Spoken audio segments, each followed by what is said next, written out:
미국이 당분간 높은 금리를 더 이어갈 거란 소식에 오늘 우리 금융시장 크게 출렁였습니다. 미국발 고금리 여파, 과연 우리 경제는 버텨낼 수 있을지 정철진 경제평론가와 살펴보겠습니다. 네, 평론가님 어서 오십시오. 네, 안녕하십니까. 예상대로 동결, 우려대로 파월의 발언은 셌다.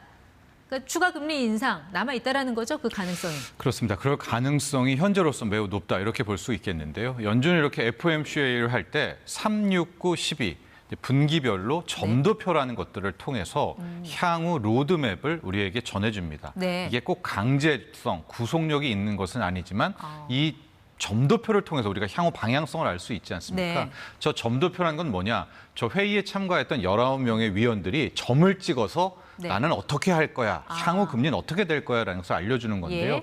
올해 같은 경우에는 여전히 가장 많은 점이 5.5에서 5.75 사이에.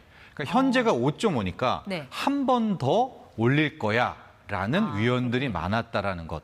실은 저게 좀 떨어졌으면 하는 바람이 있었거든요. 그렇죠. 근데 여전히 추가 인상의 가능성을 남겼다라는 거고요. 내년엔요? 더 충격적인 게 앞서 표에서 내년이었었습니다. 실은 6월에 공개됐던 점도표에서는 내년에는 인하를 하긴 하는데 한 2번은 할 거야. 네. 그래서 금리가 4.5 레벨까지는 떨어질 거야라고 봤는데 이번에 공개됐던 점도표에는 한 번 정도 내리는. 그러니까 내년에도 네. 5%대의 기준금리의 고금리는 이어질 거다라는 것을 시장에 알린 것이죠. 물론 뭐 점도표대로 그대로 가는 건 아니에요. 근데 네. 액면 그대로 믿는다면 올해는 물론이고 내년 끝까지 가더라도 지금 같은 고금리 상황을 계속 유지한다는 거잖아요. 그렇습니다. 네. 아니 연준이 굳이 이렇게 5% 이상의 고금리를 유지하려는 이유는 뭔가요? 우리도 그렇고요. 우리 한국은행도 미국의 연준도 그렇고 중앙은행은 크게 두 가지를 보죠. 물가와 경기에 따라서 이 통화 정책을 결정하게 되는데 현재 연준의 판단은 물가는 아직 확실하지 않아. 좀 더 갈 길이 멀어. 더 확실한 증거가 필요해라는 것이고 경기 쪽은 의외로 너무 좋은데 이렇게 판단을 한 겁니다. 지금 표에 나오는 거는요. 이제 당초에 이제 실업률 같은 경우가 한 4%는 될 거야라고 봤습니다. 올해 말만 보시면 돼요. 그런데 이번에 발표는 3.8. 오히려 노동시장을 더 좋게 보고 있는 겁니다. 예. 두 번째, 물가를 보시죠. 물가도 왼쪽 올해 말만 보시면 될 텐데 당초에는 한 3.2%에서 PCE 물가를 잡을 수 있을 줄 알았는데 오히려 3.3으로 높였죠.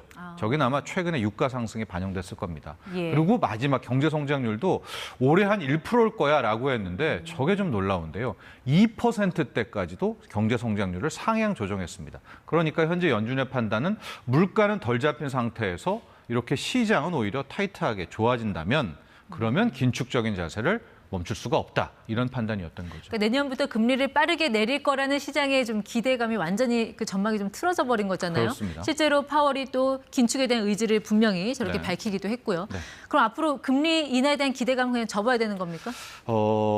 인하에 대한 가능성은 없고요. 우리가 지금 바라는 것은 동결은 한번 시도해 볼 수 있겠다. 그러니까 2번 남은 회의에서 한 번도 안 올릴 가능성은 우리가 타진해 볼 수가 있는데 네. 그럼 어떤 상황이 나와야 되느냐? 결론부터 말씀드리면 노동시장이, 고용시장이 빨리 무너져 버려야 됩니다. 실업률 높아져야 맞습니다. 되고 예. 감원 계속돼야 되고. 맞습니다. 예. 이게 배드 이스 굿이긴 한데 지금 연준 판단이 왜 경제가 좋냐. 노동시장이 좋아서 그렇다고 판단을 한 거거든요. 그러니까 노동시장이 나빠지는 이런 모습들이 나온다면 실질적으로 추가 인상 가능성은 낮아지고요. 네. 또 하나가 이렇게 노동시장이 나빠지게 되면 지금 물가 중에서 특히 연준은 이제 근원 PCE, 근원 물가를 보게 되는데 이 중에 고질적으로 안 떨어지는 게 서비스 물가와 주거비입니다. 예. 근데 노동시장, 고용이 악화될 경우 자연스럽게 서비스 물가 또 렌트비 같은 임대비도 떨어뜨릴 수가 있기 때문에 네.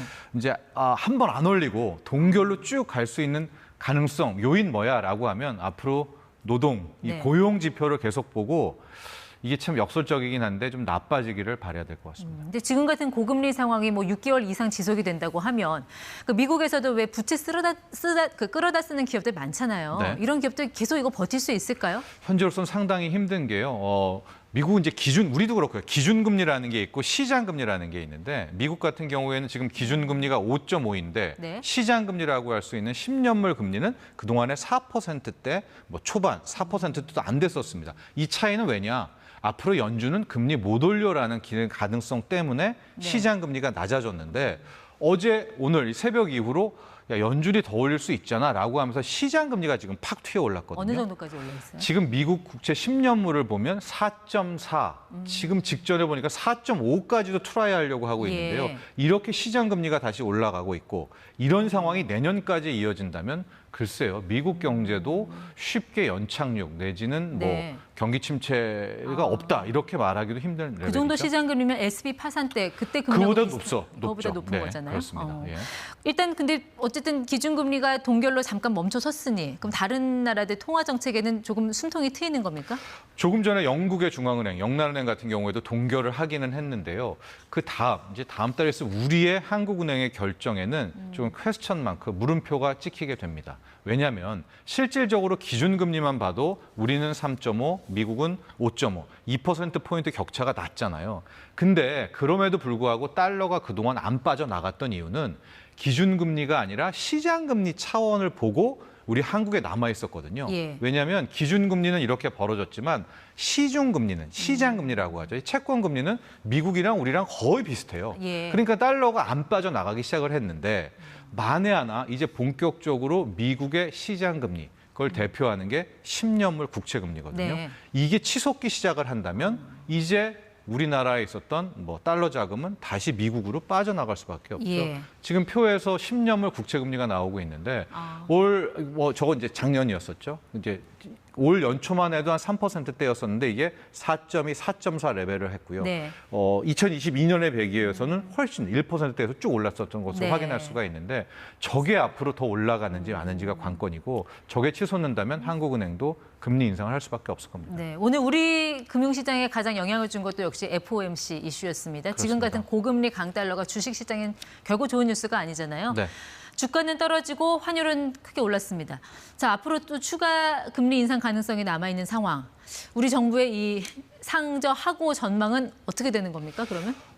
우리 정부가 상저하고를 예상했던 것 중에서 또 바랬던 것 중에 가장 큰 요인은 이제 반도체 경기가 좀 살아날 거야. 또 중국 경기도 살아날 거야라는 네. 게 가장 큰 이유였었고요. 실질적으로 이 전망에서는 미국이 다시 긴축을 하지는 않겠지라는 좀 생각이 깔려 있었는데 막상 이렇게 다시 미국이 긴축에 나선다면 아직은 모릅니다만 예. 강력 나선다면 이제 다시 작년과 같은 달러 강세가 나오고요. 고금리가 나오면 먼저 주식, 부동산 같은 자산 시장에 악영향을 미치고 이게 경제 전방에 갈 수밖에 없는 그런 상황이기 때문에 네. 정말 11월에 금리를 올릴지 말지는 가봐야는 알겠지만 네. 현 상황에서는 추가 금리 인상, 긴축에 대한 우려는 상존한다. 네. 이렇게 정리해 볼 수 있겠습니다. 그만큼 가계부채 관리에도 더 신경을 써야 되는 그럼요. 시점이라는 말씀인 것 같습니다. 정철진 평론가였습니다. 고맙습니다.